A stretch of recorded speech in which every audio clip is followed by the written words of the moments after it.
Okay, so welcome to our new kitchen and slash my office, at least for now, until we get everything else organized.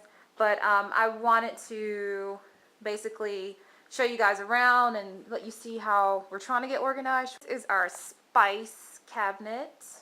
And so we've got a little bit of garlic powder, some sea salt that we keep in a little container. Behind that, we've got some coconut oil, canola oil, some soy sauce, sesame oils, all that great stuff.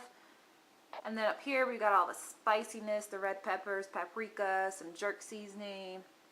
And then at the top, I usually keep my my teas and a little bit of what do I have? Nutritional yeast and some loose leaf tea. I call this the junk cabinet because we usually just keep like the chips and things like that in here. So we have one location for all of the bad stuff in case we get the cravings. But starting from the top, I just have a few raisins that I bought from Whole Foods. And then this stuff right here is like crack. It is amazing. But we buy this ever so often because we could eat all of it in like one sitting. A little bit of canned food, some dried beans, some Cheez-Its, which we just picked up over the weekend. Some instant oatmeal. I mostly make my own oatmeal. We also have some seaweed, roasted, seasoned seaweed. And I love to eat that by itself, or you can actually throw in a little bit of brown rice. Also have low sodium veggie broth cubes.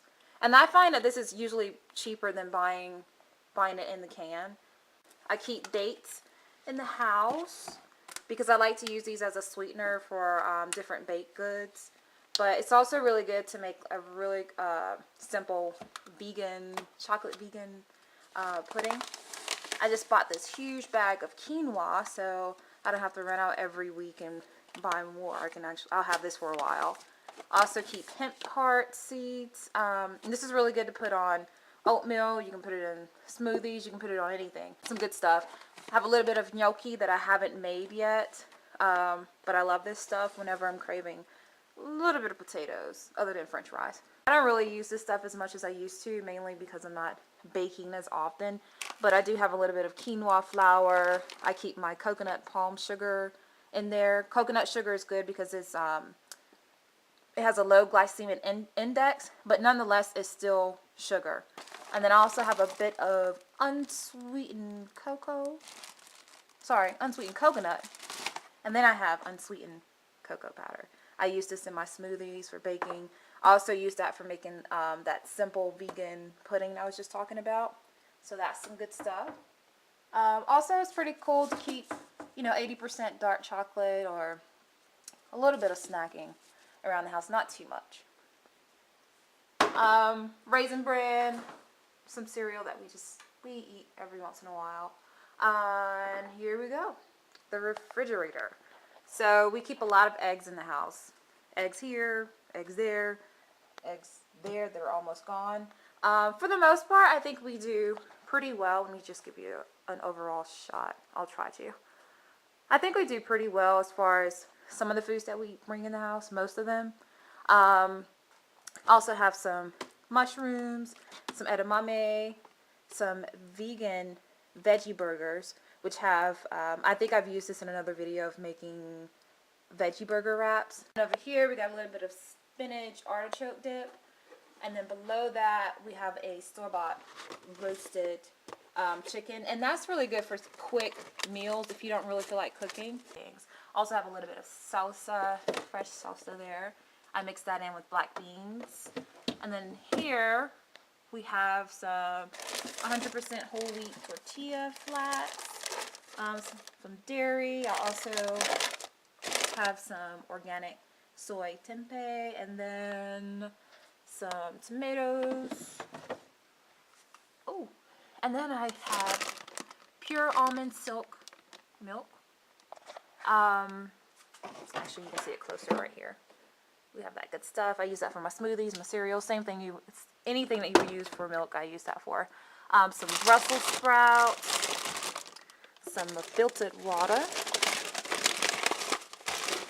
And then I also have some raw pumpkin seeds that I snack on from time to time. Sometimes I mix that in with my raisins, and that's pretty good. We have a big old bag of spinach.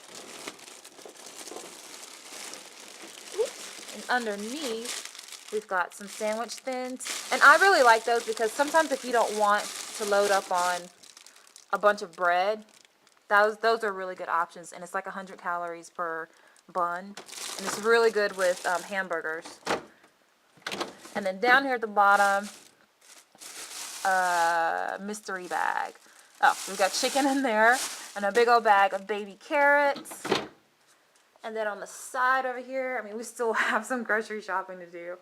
But I also keep raw almonds in here. I have some oatmeal that I keep in the refrigerator to keep it fresh a lot longer. And just in case you're wondering why I'm keeping all of my nuts and seeds in the refrigerator, it helps to keep them fresh longer. A little bit of walnuts that I've been eating these all week. They're pretty good. Some more baby carrots in here. We have some homemade peanut sauce and some tahini sesame paste for hummus, and I also have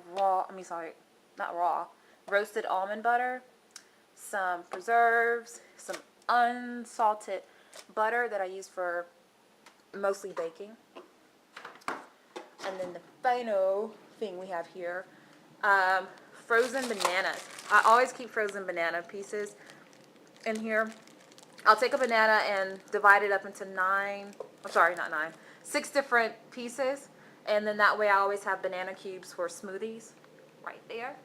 We keep big bags of frozen broccoli, mixed veggies, and then big old bags of mixed berries. And then also sweet potato fries. And then down here, we have cod. We keep a lot of fish in here as well. So that's like a lemon marinated cod. And we also have salmon steaks. And I mostly eat a lot of fish, but that's pretty much what we have. Ooh, and then we have some delicious avocado that we just bought yesterday. So I have no idea what I'm going to do with those, but I'm pretty sure I can figure it out. Okay, so that's my grocery haul, kind of. We went grocery shopping yesterday a little bit and just picked up a few things, but I thought I would just give you guys a walkthrough of some of the stuff that I'm eating. You know, we mostly have problems with eating out. Like the stuff that we have in the house is pretty healthy for the most part, but we tend to eat out a lot on the weekends, and that can be a disaster on the scale the next day, as you're about to see. Where are we at? Virginia Beach. Why are we here? Family reunion. Who are you here with? Baldy. um, Is that a bug? Oh. Are you excited?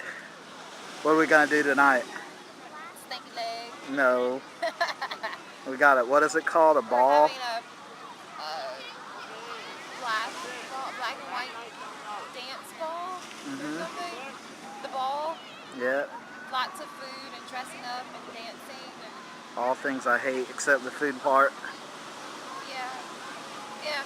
I don't know what the food's gonna be like, but I'm actually kind of shy to take off my little top. Why? Because I gained like 20 pounds since the last time I've taken it off. So this week we've been eating really, really bad. But you know, you eat on the road, it's like... No You can make excuses. Well, even though I will say my number one tip is to find a grocery store. No matter where you go. Find a grocery store so you always have healthier options. But Long John Silver is not a grocery store, but it was very good. Say, do as I say, not as I do. Do as I say and not as I do. Unless you're willing to put up with the consequences, which is probably going to be a 10-pound gain on the scale tomorrow. It's not true. He's beautiful. You can edit that out. I don't want to be a softie online. Too late.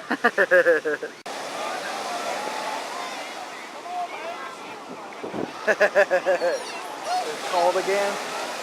Ready? 1, 2, 3, go. I gotta work my way in there.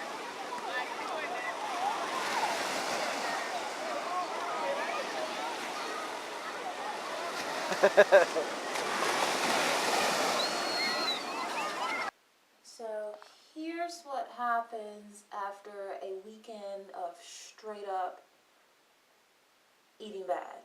I mean, like, all excuses aside, this is what happens.